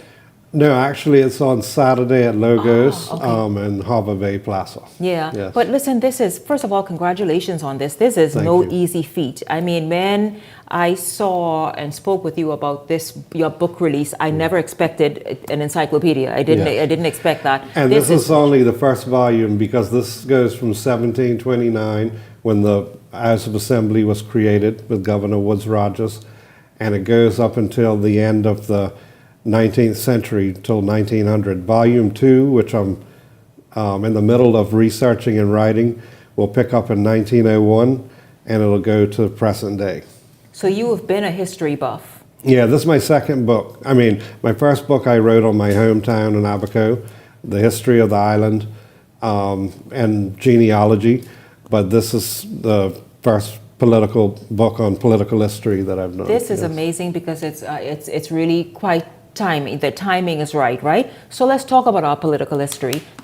Before the break, I read a comment about the Westminster system that we've, I guess, adopted from the motherland, Great Britain. In 1729 is when we officially made that a part our form of governance. Yes, prior to 1729, piracy had taken over the Bahamas, and the British Empire sent Governor Woodes Rogers here to clean up piracy and to establish order and governance. And it was actually during a second stint as governor. He was here twice, Woodes Rogers.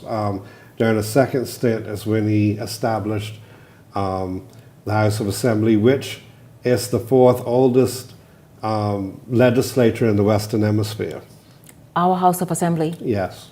They're so amazing. I did one time, we had something historic going on, and I talked about the city of Nassau and how historic that is, and that we weren't a city until we got the church, the state church. Right. And that again goes back perhaps almost around this time, not quite as old, but it just we are quite established to enrich in history. We just need to value it and begin to really kind of, I guess, make that work for us. So let's talk about how that parliament looked at that time. At that time in 1729, and of course throughout the years, as you will go and take us to 1780 and all that, only New Providence, Eleuthera, and Harbor Island had members of parliament? Or were they called members of parliament? Yeah, it was called the General Assembly, and it was later restyled as the House of Assembly. But yes, you're correct, because at the time, only New Providence, Eleuthera, Harbor Island were populated. The rest of the out islands, for the most part, were largely uninhabited, so they didn't have representation. It wouldn't be until the Loyalists came in the 1780s, after the American War of Independence, that the Loyalists came to the Bahamas, populated a lot of the family islands, Abaco, Andros, Cat Island, Exuma, and then the House was reconstituted to include those family islands in the 1785 election. This is awesome. So let's talk about, you heard a minute ago, as you were sitting watching the Hot Topics, we saw the BCP is saying, listen, enough constituencies already. I would have thought around this time there was a handful of seats. There were 24 already at that time. Yeah. 24 seats. Tell us how that looked. Where were these seats and how did that shape up? Well, the breakdown of that, the town of Nassau had 8 seats. And the Eastern District in New Providence had 4 seats. The Western District in New Providence had 4 seats. Eleuthera had 4, and Harbor Island had 4. Mm-hmm. Harbor Island just seemed to be so. Now I heard Eleuthera is prominent. Was it one time where the Parliament was? Like, did they move it, Yes, relocate yeah. it there? Yeah, originally that's where it was under proprietary government when the Lord Proprietors prior to Woodes Rogers coming, But that Parliament did not stand the test of time. It wasn't until this Parliament, 1729, that it continued. You also discuss in this book who was allowed to vote or who qualified to vote. Right, Maybe is a and better that's way to part put of the premise of the book, because the journey of Bahamian democracy, because very sadly, and I just want to reference this here, it was a limited franchise, and very sadly, during that period, not everybody was included. Persons of color wasn't allowed to vote or to stand in for election. Women was not. And then persons who did not. And that's women regardless of what race. Yeah, regardless of what race. And then also persons who did not meet the land qualification. If you didn't have a land valued worth £50 or more, which £50 back in 1729 was a lot of money, then, so if you were a poor person, you couldn't also stand for election to the House Assembly or vote.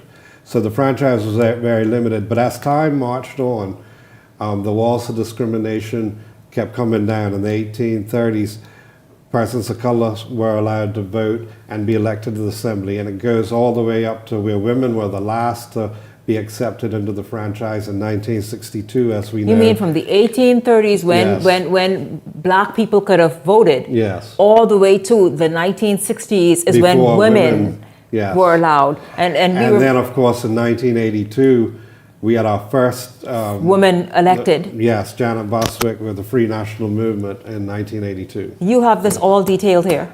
Well, the first up until the late 19th century, almost to 1900. Right. This is an incredible book. Let's just talk about a controversial execution that you have mentioned in this book. I imagine that must have been the first one. Yes, that actually took place in Florida, which was under the Spanish at that time. There was the Seminole War that was going on, a fight between the Americans and the Seminole Indians. And what happened was Andrew Jackson, who was the general of the American Army at the time, he invaded Spanish Florida without congressional approval. And when he invaded Spanish Florida, he caught 2 British subjects. One was a Scotsman and one was a Bahamian by the name of Robert Christie Ambrista. And he believed that Robert Christie Ambrista, who was the son of a parliamentarian, James Ambrista, a very prominent person back in that period. This was in 1818, I think, 1817, 1818. And then they caught him and they had a court-martial trial, and he was found guilty, and he was put before a firing squad, which caused a lot of international upheaval.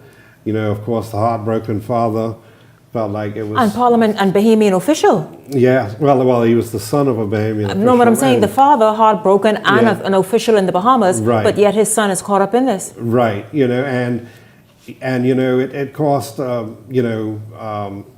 big congressional investigation in the United States. They had a big debate in Congress over this. This is all detailed in the book briefly. And then even in the House of Commons and the House of Lords in Great Britain, they had already went through the War of Independence with America, the War of 1812. They even were debating, because of the same execution, whether to go into a third war, but they ended up, not going to war in 1818 over this, but it was a very heated time. Mm-hmm. Yeah. You also highlighted some personalities, some unique personalities in Bahamian history, some of the names we have heard again and again and again. Talk about some of them. Well, one thing I'd like to mention too, just a couple things. William Henry Doyle, who was a member of the House back in the 1850s, and he also became president of the Legislative Council.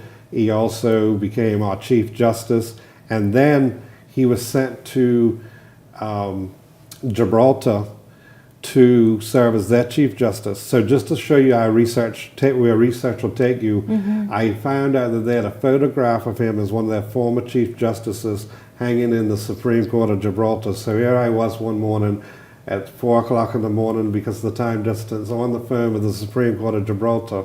They were very interested in what I was doing with this. And within a couple days, they emailed me a photograph of William Henry Doyle. And and another fact about him, he is the first Bahamian to receive a knighthood. He received it from Queen Victoria in, I think, 1873. This really goes quite in depth about like our foundation and how our democracy came about. And if I can, I know it's hardly enough time to cover this properly, but the disendowment issue was a big thing following the blockade running in the 1860s, which was another big period in the Bahamas, which is also covered. But the disendowment issue came about because the Anglican Church was funded by government. The clergy was paid by taxpayers. The church buildings were maintained and built as the Anglican Church expanded. Well, in the 1860s, late 1860s, Robert Henry Sawyer, who was a staunch Methodist, felt like this wasn't fair to other denominations. And what really brought it to a head was the Anglicans were in charge of the educational system. They also was in charge of the burial grounds. And if you were a Methodist, you could have the funeral at your own church, but when you went to get buried, the Anglican priest had to do the last rites in the public cemetery. Or if you was a Baptist, the same thing. So that brought it to a head. And the contentious 1868 election is what decided that. We had no political parties at the time, but it almost was a partisan, because you had the Anglicans who was grouped together during that campaign versus the Presbyterians and the Methodists that were a coalition, in that campaign, and the Methodists and the Presbyterians won a very narrow margin. As a matter of fact, the leader of that group, Robert Henry Sawyer, lost his seat, but they went to an election court, well, at that time, election disputes were decided by the House, not an election court. And of course, that sometimes led to partisan feelings, and he ended up winning when they went and scrutinized that that election, and he won by one vote. So the person that defeated him in the initial election ended up getting booted out. But that's a saga in itself. And you have a number of interesting stories here. For example, the James Carmichael Smith sex scandal. You covered it all. Yes. Everything that sort of paved the way. James Carmichael Smith, anybody who gets this book should really read on that. He's a very interesting person. James Carmichael Smith it was a James Carmichael Smith who was governor back in the 1830s during the time when slavery was abolished. But this James Carmichael Smith was a person of mixed race. His father was English, his mother was from Cat Island, a black Bahamian from Cat Island, and he was well educated. And he wasn't the first person of color elected, that was Stephen Dillett, but he was the first person of color, though, back in the 1880s and 1890s that spoke out against racial discrimination and the social issues of his time. And he ended up getting derailed by the powers that be through this sex scandal. And it's a very interesting story. Quite interesting read. Listen, this is amazing. It is called The House of Assembly, The Journey of Bahamian Democracy, Volume 1 by Jeremy T. Sweeting. Tell us what time at Logos on Saturday, and listen, come out and buy your book, get it signed. From 11 o'clock till 2 o'clock on Saturday. Again, this is a rich book, and it's sort of like it's something to talk about and discuss and read and have as just a moment of our history, documented and well researched. Jeremy, thank you so much. Yeah. Good to meet you. We've spoken via Zoom and interviews, but good to have you sitting here with me this evening. And congratulations on this wonderful book. I have a hardback. Yeah. Yes, hardback copy, guys. Get your hardback copy, by the way. Logos, once again, Logos this Saturday from 11 a.m. to 2 p.m. That's right. Meet Jeremy there, have a chat with him, have your book signed, and enjoy a cup of coffee while you're at it. Thank you very much, Jeremy, for being here. Of course, thank you at the top of tonight's show, Tori Austin from the Livery Drivers Union Association. In the middle of the show, we had the Beyond the Headlines contributors, Richard Johnson, Ellington Ferguson, Glenroy Pratt, and of course, in this segment, Jeremy Sweeting. Thank you so much, Chief Counselor of Abaco, and of course, aspiring to more. Thank you very much once again, Jeremy. Thank you also for tuning in this evening. I certainly enjoyed having you along and look forward to seeing you right back here tomorrow evening. For the entire Beyond the Headlines team, I'm Shanique Miller. Make it a great evening, everyone.